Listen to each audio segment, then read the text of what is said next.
This is Denari Gift Segmenter Training Part 1. We're going to begin by creating a new gift segment. We're going to go to the Gifts tab, and down here in the lower right hand corner we find Gift Segmenter. And here we see a list of segments that have already been created here in the training company. So just like we saw in Name Segmenter, we can create gift segments or filters and save those segments to be run over and over again. Now, before we begin, let's just review quickly the ideas or the rules behind the segmenters in general, and in fact most of the reports found in Denari. In this case, with Gift Segmenter filters on gift characteristics, that is, those things that describe gifts or are unique to gifts, so things like gift date and the fund code and the appeal code and so forth. We're not filtering here on name characteristics or pledge characteristics. And Gift Segmenter outputs gift information. So it's not outputting giving information about the donor, it's not outputting pledge information related to gifts, it's simply outputting gift information, and we'll take a little more closer look at that later on. But again, we have this list of segments that we could click on one and just simply run it if we already had one here that met our needs, but we're going to go ahead and start and create a new one by clicking on Add New. And the first thing we're going to do is give this a description. So we'll just call this Training Company, and I'll put my initials there. And then over here I'm just going to put my initials in the segment code field, and we'll just call this Train CO. Now, like everything else in Denari, this description is for you. It tells you what this segment is about, so that when you can come back and when you see it on that list that we just looked at, you'll know what that segment is and be able to run that.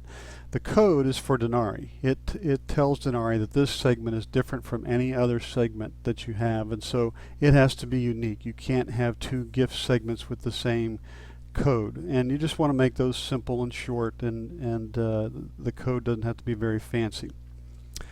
Under count or output type, we have several options. One is count, which is simply just going to give you a number of gifts, and then we have Excel and some other spreadsheet type outputs. Most of the time you're going to be using either Excel or count, and I'm going to choose Excel here for the time being, and then we're going to come back and talk about output later on. All of the filters for gift segmenters is found here in these four bars, except for these three oddballs. They're kind of filters that just don't fit into any specific category, and so they're just kind of stuck out here in the middle. We're going to skip those for now and come back to them later, and we're going to start here with the batch section. So I'll click to expand that, and here we have four filters that are available in this section, the first one being gift date. So gift date is actually almost now a required field, because a segment won't run without having some kind of a date range in it. Reason being is that the files can become huge. You can imagine that if you have, let's say, 10,000 donors or 20,000 donors or 30,000 donors, and each one of those gives a number of gifts, before long you have an enormous number of gifts. And so if you run a segment with no filters, you end up with this enormous file that basically shuts Denari down. And so we do require some kind of a gift date now in order to run a segment. Let's take a look at the operators. Every filter that you put in here has to have an operator. You have to tell Denari what to do with the filter, and that's really what an operator does. And we have a bunch that up here near the top that are like equal to and greater than and less than and between and so forth. So we could choose between if we want to, and then over here in the low value field put a beginning date and an ending date. So we've got a range of dates there. We've also got not between, which is really helpful. So we can say give us all the gifts that are not between a certain date range, which simply means that we're going to get all the other gifts. So it is in a way an opportunity to exclude a set of gifts from your output. So not between can be helpful as well. With the date range here, we also have what's called relative date ranges. Down here we see this year, this month, this week, and so forth on down.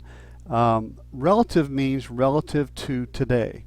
So in other words, if we choose this year and we're running that today, we're going to get all the gifts of this year, the day that we're running it. If we'd chosen last year, we get all the gifts from last year from the day we're running it. The relative date range is helpful because we're going to see later on how we can use Gift Segmenter to link segments to other reports that run automatically.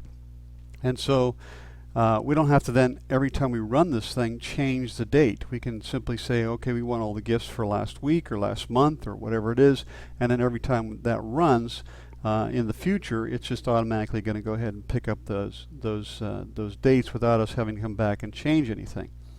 If we choose a relative date range here, we don't have to put anything in the low and high value fields. Denari knows what to do with that. But if we choose some of the others, like equal to, not equal to, etc., then we do need something in the low value fields. And we're going to talk a little bit more about some of these as we move on to some of the other filters. So for now, we'll just leave this date range as this year. Batch status allows us to filter on either closed or open batches. If you leave this blank, then you're getting all the batches. So in other words, you're going to get all gifts in all batches, whether they're open or closed by default.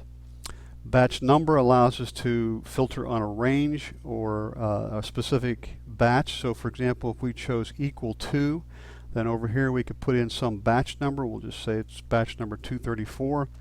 And so now we're going to confine all of our gifts to that particular batch. Now in this case, and just like we saw with Name Segmenter, we have AND operators between all of these filters. AND meaning that both or all of the filters have to be true. In this case, the date range would have to be true, and the batch number would have to be true.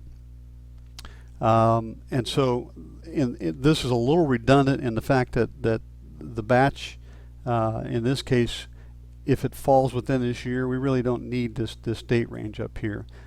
But we'll just leave it as it is. Now, one thing to point out, and this often comes up, let's say we chose batch 234, and it's a batch from last year, but we've got this year operator.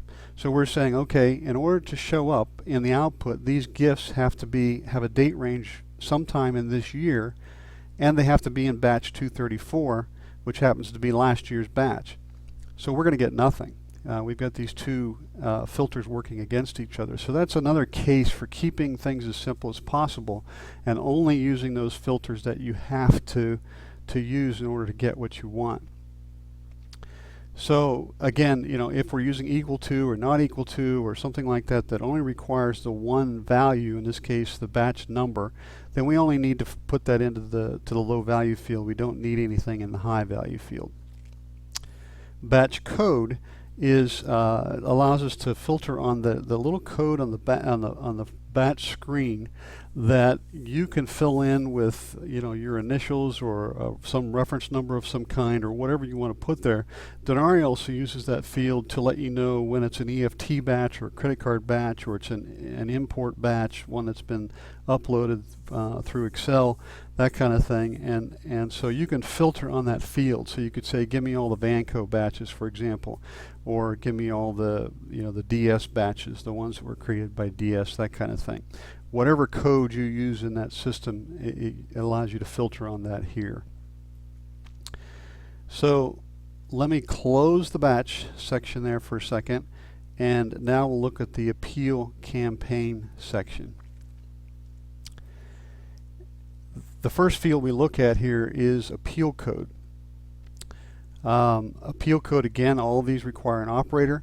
We don't have any relative date ranges obviously here because we're not looking at dates. So we have equal to, and now we want to put an appeal code in this field.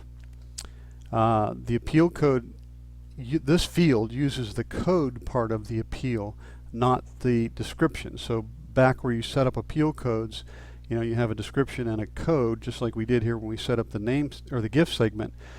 This is filtering on the code. So you have to know what that code is. And if you don't know that, you can click the little question mark here, which takes you to the search screen. And you're probably familiar with that. And so now we can use the fields here to search for the appeal code that we need, and then just simply select it, and Denari will pull it in. If you know the code, you can simply type it in here and hit tab, and Denari will pull it in for you. You want to make sure over here that that this changes from not found to whatever the code is called. That tells you that Denari actually did recognize it. All right, we're going to stop there for now, and we'll pick this up in the next section.